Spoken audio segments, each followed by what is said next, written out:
அருள்மிகு நெல்லையப்பர் அருள் தரும் காந்திமதி அம்பாள் திருக்கோவிலில் ஆடிப்பூர திருவிழா அம்பாள் சன்னதியில் கொடியேற்றத்துடன் தொடங்கியது. திரளான பக்தர்கள் சுவாமி தரிசனம் செய்தனர். தமிழகத்தில் பிரசித்தி பெற்ற சிவாலயங்களில் திருநெல்வேலி அருள்மிகு சுவாமி நெல்லையப்பர் அருள் தரும் காந்திமதி அம்பாள் திருக்கோவில் ஒன்றாகும். பழமையும் சிறப்பும் வாய்ந்த இத்திருக்கோவிலில் சுவாமி அம்பாளுக்கு ஆண்டு முழுவதும் பல்வேறு திருவிழாக்கள் நடைபெறுகின்றது. அதில் அன்னை காந்திமதி அம்பாளுக்கு ஆடிப்பூர திருவிழா மற்றும் ஐப்பசி திருக்கல்யாண திருவிழாக்கள் முக்கியமானவை.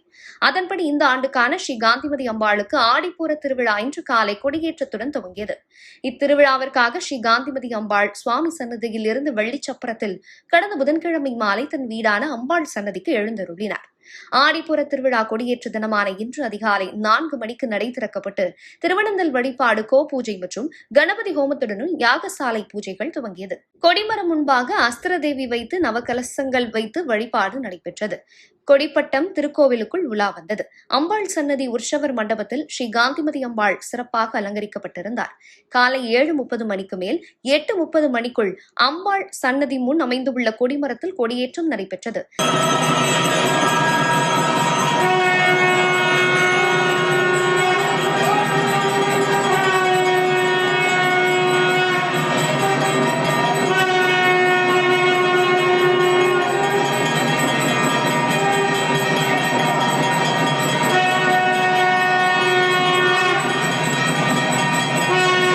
முன்னதாக கொடிப்பட்டத்திற்கு பூஜைகள் நடைபெற்றது.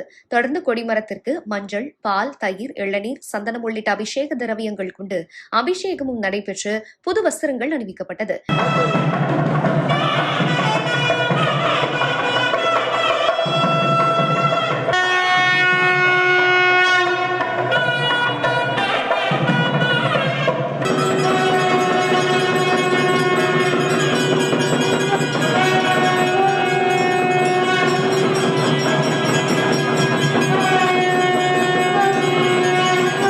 கொடிமரத்திற்கு சோடச தீபாராதனை காட்டப்பட்டது. இந்த நிகழ்ச்சியில் திரளான பக்தர்கள் கலந்து கொண்டு சுவாமி தரிசனம் செய்தனர். திருவிழாவின் 10 நாட்களும் தினந்தோறும் காந்திமதி அம்பாளுக்கு அபிஷேகம், சிறப்பு பூஜைகள் நடைபெற உள்ளது. வரும் 12ஆம் தேதி 4ஆம் திருநாள் காந்திமதி அம்பாளுக்கு வளைகாப்பு உற்சவம் நண்பகலிலும், வரும் 18ஆம் தேதி 10ஆம் திருநாள் மாலை ஊஞ்சல் மண்டபத்தில் வைத்து ஸ்ரீ காந்திமதி அம்பாளுக்கு ஆடிப்பூர முளைக்கொட்டு திருவிழாவும் வெகு சிறப்பாக நடைபெற உள்ளது. திருவிழா ஏற்பாடுகளை அறங்காவல் குழுவினர், உபயதாரர்கள் மற்றும் திருக்கோவில் நிர்வாகத்தினர் செய்து வருகின்றனர்.